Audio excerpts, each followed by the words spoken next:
जय श्री हरि। राधे राधे। आप सभी को पुरुषोत्तम मास की हार्दिक शुभकामनाएं। आज हम अधिक मास की कथा का 28वां दिन श्रवण करेंगे। श्रीमन नारायण नारायण नारायण, श्रीमन नारायण नारायण नारायण, लक्ष्मी नारायण नारायण नारायण, श्रीमन नारायण नारायण नारायण। प्रेम से बोलिए पुरुषोत्तम भगवान की जय, लक्ष्मी नारायण की जय। श्री नारायण बोले, चित्रगुप्त धर्मराज के वचन को सुनकर अपने योद्धाओं से बोले, यह कदर्य प्रथम बहुत समय तक अत्यंत लोभ से ग्रस्त हुआ, बाद में चोरी करना शुरू कर दिया, इसलिए यह प्रथम प्रेत शरीर को प्राप्त होता है, बाद में यह बानर शरीर में जया, तब हम इसको बहुत सी नरक यातना देंगे। हे भेट लोग, धर्मराज के गृह में यही क्रम श्रेष्ठ है। इस प्रकार चित्रगुप्त से आज्ञा प्राप्त होने पर भयंकर भट्ट लोगों ने चित्रगुप्त की आज्ञा अनुसार शीघ्र वैसा ही किया और उस ब्राह्मण को पीटते हुए प्रथम प्रेत शरीर में करके फल रहित वन में रखा। वह ब्राह्मण प्रेत योनि को प्राप्त कर उस निर्जन गहन वन में क्षुधा तृषा से अत्यंत व्याकुल होकर भ्रमण करने लगा।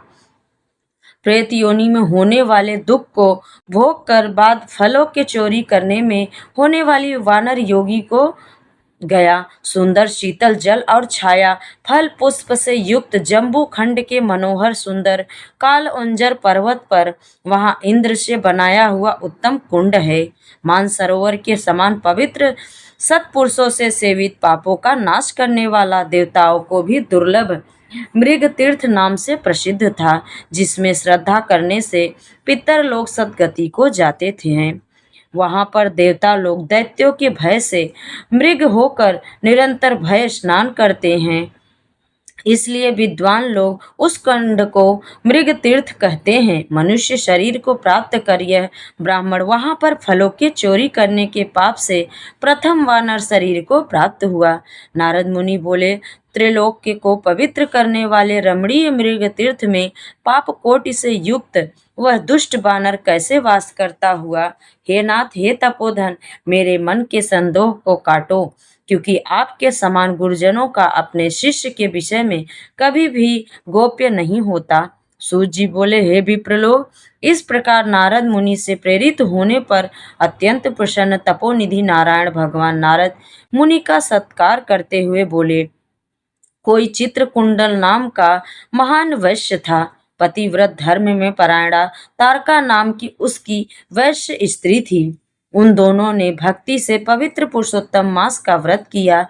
जब पुरुषोत्तम मास का व्रत करते उन दोनों का पुरुषोत्तम मास बीत गया। अंतिम वाले दिन के आने पर स्त्री के साथ हर्ष से युक्त श्रद्धा पूर्वक चित्रकुंडल ने उद्धापन किया। पुरुषोत्तम मास के उद्धापन विधि करने के लिए वेद और वेदांग को जानने वाले गुणी स्त्री सहित ब्राह्मणों को बुलाया। हे नारद, वहां पर धन के लोभ से कदर्य भी आया। उद्धापन विधि के पूर्ण होने पर चित्रकुंडल ने बहुत बड़े दान से उन सपत्नी ब्राह्मणों को प्रसन्न किया। उन समस्त ब्राह्मणों के प्रसन्न होने पर भूयसी दक्षिणा को दिया।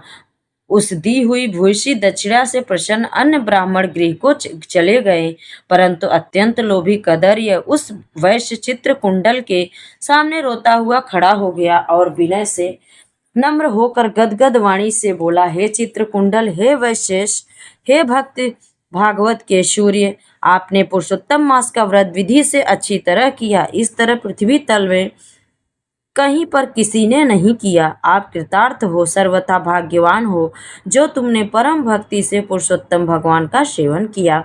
तुम्हारे पिता धन्य हैं और तुम्हारी पतिव्रता माता धन्य है, जिन दोनों ने तुम्हारे समान हरिवल्लभ पुत्र को पैदा किया। यह पुरुषोत्तम मास धन्य से भी धन्य है, जिसके सेवन से मनुष्य इस लोक के और परलोक के फल को प्राप्त करता है।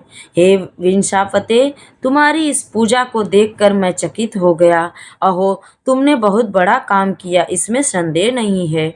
हर्ष से दूसरे ब्राह्मणों को भी बहुत सा धन दिया। हे भूपति, भाग्यहीन मेरे लिए क्यों नहीं देते हो? इस प्रकार कदर्य के कहने पर चित्रकुंडल वैश्य ने कदर्य को धन दिया। कदर्य ने धन को लेकर प्रसन्नता से उसको जमीन में गाड़ दिया। वहां पर कदर्य ने पुरुषोत्तम की बड़ी पूजा देखी और धन के लोभ से पुरुषोत्तम मास की प्रशंसा की। पूजा के दर्शन महात्म से और पुरुषोत्तम भगवान की स्तुति से धन का लोभ होने पर भी मृत तीर्थ को आया। सूत जी बोले, दर्शन से ही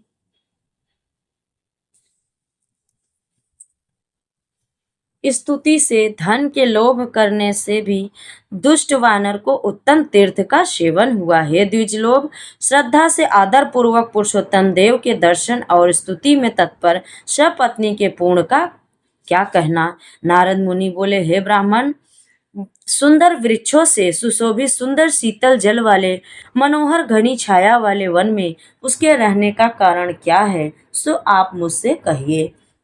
श्री नारायण बोले, हे नारद, हे अनग, तुम सुनो। सुनने की इच्छा करने वाले तुमको मैं कहूंगा। इससे कुछ कारण है जिसके श्रवण से पापों का नाश हो जाता है। जब समस्त अर्थ और फलों के दाता दशरथ के पुत्र श्री रामचंद्र जी ने समुद्र में सेतु बांधकर दुष्ट रावण का नाश किया, उन रामचंद्र जी ने विभीषण को छोड़कर बाकी समस्त राक्षसों का वध किया, किसी को नहीं छोड़ा। अग्नि में परीक्षा कर सीता को ग्रहण किया। ब्रह्मा, शंकर, इंद्र देवता रावण के वध से प्रसन्न होकर बोले कि हे राम, तुम वर को मांगो। ऐसा कहने पर भक्तों को अभय करने वाले श्री रामचंद्र बोले, हे देवता लोग, यदि इस समय वरदान देना है तो सुनो। यहाँ पर राक्षसों से सूर वानर मारे गए हैं, उनको हमारी आज्ञा से अमृत वृष्टि कर शीघ्र जिला दो। तथा अस्तु कहकर ब्रह्मा, शंकर, इंद्र सभी देवता ने अमृत की वृष्टि करके वानरों को जिला दिया। उसके बाद वे जयशाली समस्त वानर जीवित हो गए और चिरकाल तक शयन कर उठे हुए के समान देखने में आए। रामचंद्र चारों तरफ बैठे हुए समस्त वानरों के साथ पुष्पक विमान पर सवार होकर प्रसन्न मुख कमल वाले सपत्नी रामचंद्र जी बोले, हे सुग्रीव, हे हनुमान, हे तारात्मज, हे जामवंत, वानरों के साथ आप लोगों ने मृत्यु का समस्त कार्य किया। आप लोग उन वानरों को आज्ञा दो जिसने यहाँ से आप लोगों की आज्ञा पाकर वानर अपनी अपनी इच्छा अनुसार जंगलों में जाए। हमारे ये दीर्घजीवी वानर जहाँ जहाँ वास करे, वहाँ के वृक्ष पुष्प फलों से युक्त हो जाए। नदी मीठे जल वाली हो, शीतल जल वाले सुंदर तालाब हो, इनको कोई भी मना नहीं करे। हमारी आशा से समस्त वानर जाए।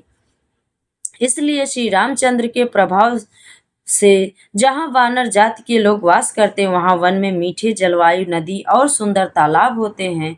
पुष्प पत्र से युक्त सुंदर फल वाले बहुत से वृक्ष हैं, परंतु अदृष्टि से होने वाले पूर्व जन्म के सुख दुख जहाँ जहाँ प्राणी निवास करता है, वहाँ वहाँ अवश्य जाते हैं, क्योंकि बिना भोगे कर्म का नाश नहीं है, ऐसी वेद की आज्ञा है।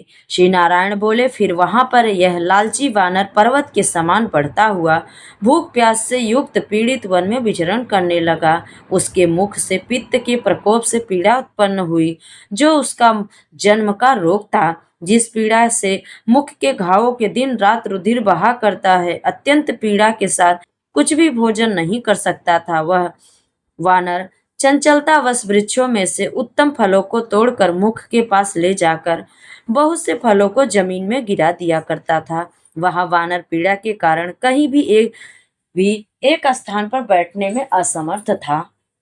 एक वृक्ष से दूसरे वृक्ष पर जाता हुआ मृत्यु को सुख देने वाला मानने लगा। किसी समय पृथ्वी पर गिरा पड़ा और अत्यंत दुखित हो विलाप करने लगा। शरीर के टूट जाने से जलहीन मछली के समान तड़फड़ाता हुआ रोने लगा। शिथिल शरीर वाला, गलित मुख वाला वह वानर भूख प्यास से पीड़ित हो गया। उसके समस्त दांत मुख रोग से पीड़ित होकर गिर गए।